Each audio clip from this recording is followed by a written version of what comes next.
By the fall of 1862, the Civil War had become a grinding contest of endurance. The Confederacy had survived its first year and proved it could fight the Union at a standstill. Union morale was fragile and political pressure was rising. And as President Abraham Lincoln was running out of time to justify the cost of a war to a weary Northern Republic. General Robert E. Lee believed the moment had come to change the war's direction. Rather than remain on the defense in Virginia, he carried the Army of Northern Virginia north into Maryland. If he could win on Union soil, the psychological shock might fracture the Northern resolve and force an end to the war. What followed near a small Maryland Creek on September 17th, 1862, would become the bloodiest single day in American history and a moment that permanently altered the course of the war. Welcome to our republic. When in the course of human events, it becomes necessary for one people to dissolve the political band, sailors and airmen of the Allied Expeditionary Force. Well, I think it's time we ask ourselves if we still know the freedoms that were intended for us by the founding fathers. Not those three hallowed words reverently dictate what you ought to be, what you can be, what you will be. We pledge to each other our lives, our fortunes, and our sacred honor. Lee's invasion of Maryland was bold but risky. His army was worn down by months of fighting, undersupplied, and spread across hostile territory. Still, Lee believed speed and aggression could offset those weaknesses. Opposing him was the Union Army of the Potomac under General George McClellan.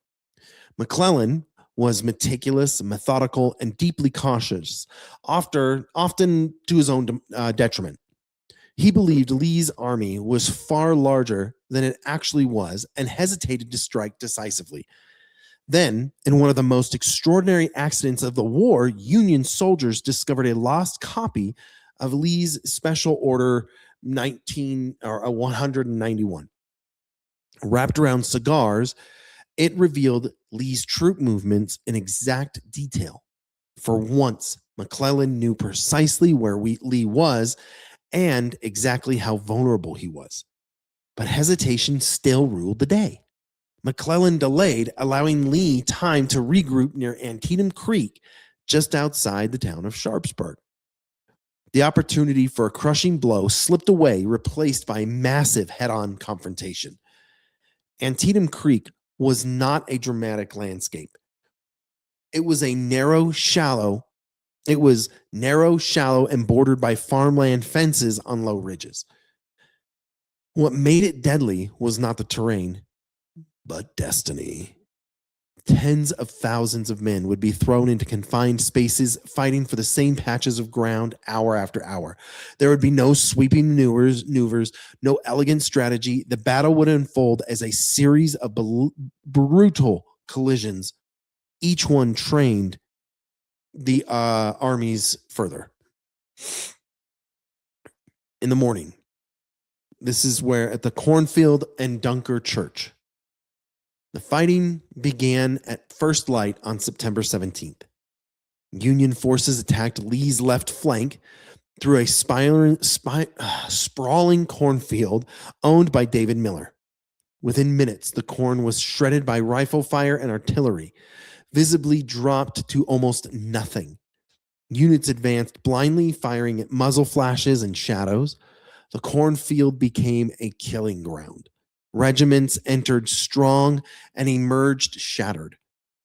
If they emerged at all.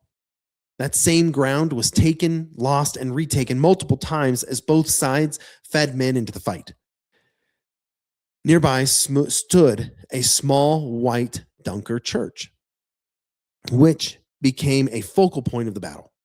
Confederate lines formed and broke around it while Union troops pressed forward again and again. By mid-morning, thousands lay dead or wounded, yet neither side had achieved a breakthrough.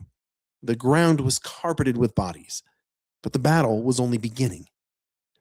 And that brings us to midday on the sunken road. As the fight shifted south, Union forces slammed into Confederate positions along a farm lane worn into the deep earth by years of traffic. The road formed a natural trench, giving Confederate defenders deadly protection. Union attacks came straight on. Men advanced into concentrated fire with no cover. They fell in rows. Units disintegrated under the weight of defenses, and the lane filled with bodies so thick that the dead themselves formed barricades. Eventually, a flanking maneuver allowed Union troops to pour fire into the road from the side. The Confederate line collapsed. When the smoke cleared, the lane was packed with corpses, stacked several layers deep. And from that moment on, it was known simply as Bloody Lane. Yet again, the Union gained the ground, but not decision. This brings us to the afternoon on Burnside's Bridge. On the southern end of the battlefield, Union General Ambrose Burnside faced a seemingly simple task: cross Antietam Creek and strike Lee's right flank. Instead, confusion, poor coordination, and hesitation turned into disaster. A small Confederate force held the high ground overlooking a narrow stone bridge, and for hours, Union troops attacked in fragments, suffering heavy losses, while the bridge remained firmly in Confederate hands. Only late in the afternoon did Union forces finally break through and cross the creek. And as they advanced towards Sharpsburg, Lee's line began to buckle. At the last possible moment, Confederate reinforcements arrived, and after a forced march and counterattack, stopped the Union advance just short of collapse. As darkness fell, the battle ground to a halt, not because it was resolved, because both armies were spent. When the firing stopped, the scale of destruction was clear. More than 23,000 men were dead, wounded, or missing in a single day. No other day in American history would ever reach that toll. Fields became open-air hospitals. Homes were commandeered for surgery. Men who were wounded lay where they fell, some dying slowly over days. Surgeons worked without rest, amputating limbs with crude tools, often again without anesthesia beyond alcohol. Antietam left scars not just on armies, but on the land and the people who lived it. Militarily, Antietam ended without a clear tactical victor. Strategically, it changed everything. Lee retreated back to Virginia. His invasion of the North had failed, and the Confederacy would never seriously threaten the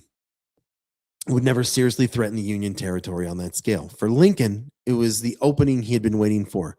Within the Union, with the Union no longer appearing desperate, he issued the preliminary Emancipation Proclamation. The war would now be explicitly tied to the destruction of slavery, closing the door to foreign intervention. Antietam didn't just end the Civil War. It didn't end the Civil War. It redefined it. And Antietam stands as a reminder of how fragile nations can be when divided against themselves. In one long, brutal day, Americans killed Americans at a scale the country had never seen and would never forget. I really appreciate you taking the time to listen. Remember, history isn't boring. It's the story of a single September day when the fate of the Union hung over a quiet Maryland creek and the cost of survival was written in blood. I'll see you next time.